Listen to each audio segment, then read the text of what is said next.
बिहार में सिंधी शागिर्द तहरीक पारां अंदर थींदड़ मेरिट जी लताड़ ऐं तइलीम खाते में थींदड़ ज़्यादतियुनि ख़िलाफ़ एहतिजाजी मुज़ाहिरो कयो वियो। इन मौक़े ते सिंधी शागिर्द तहरीक जे मर्कज़ी अॻुवाणनि आतिफ़ मला, बचल समेजो ऐं ॿियनि चयो त तइलीमी इदारनि जूं हर साल फ़ीयूं वधाए सिंध जी तइलीम खे सोचियल सम्झियल साज़िश तहत तबाह कयो।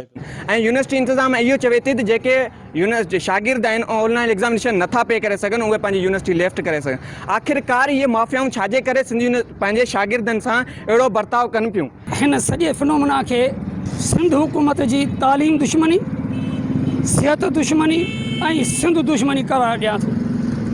बिल्कुलु कंहिं सोचियल सम्झियल स्कीम तहत इहो कमु थिए पियो। सिंधी शागिर्दनि खे, सिंधी क़ौम खे अणॼाण ऐं जाहिल रखण जे लाइ हिन बाबति प्लैनिंग ठाही आहे। ही सरासर नाइंसाफ़ी आहे ऐं कंहिं बि कानून जे दायरे में इहा ॻाल्हि नथी थिए। सेमेस्टर जो मक़सदु ऐं मतिलबु ऐं मफ़हूम ही आहे त 6 महीना, त उहो 6 महीननि जो इम्तिहान 12 महीननि में वरितो वञे, यानी जेका 5 साल जी LLB जी डिग्री आहे उहा 10 सालनि में मिले। मुतालबो कयूं था ज़िले लेवल ते जेके लाइब्रेरियूं उहे बहाल कयूं आहिनि ऐं फ़ियूं जेके वधायूं वियूं आहिनि। हींअर हालांकि तव्हां ॾिसो यूनिवर्सिटी ओपन आहिनि, न का शइ ओपन आहे, का इदारो ओपन आहे, तंहिं हूंदे बि असांखां फ़ियूं वरिती पियूं वञनि। हुन मुतालबो कयो त हाई स्कूल ऐं कॉलेज सतह ताईं सेमेस्टर सिस्टम लागू करण सां गॾु कानून जे कॉलेजनि में सेमेस्टर लाइ 6 माही पॉलिसी तरतीब ॾिनी वञे, जीअं इम्तिहान 3 महीननि में वठण बजाए 6 महीने वरिता वञनि। शागिर्दनि खे कोर्स मुकमल करण में ॾुखियाई न थिए। कैमरामैन जान मोहम्मद समिझ सां गॾु नसीर नोड़ियो, सिंध TV न्यूज़ टंडोला।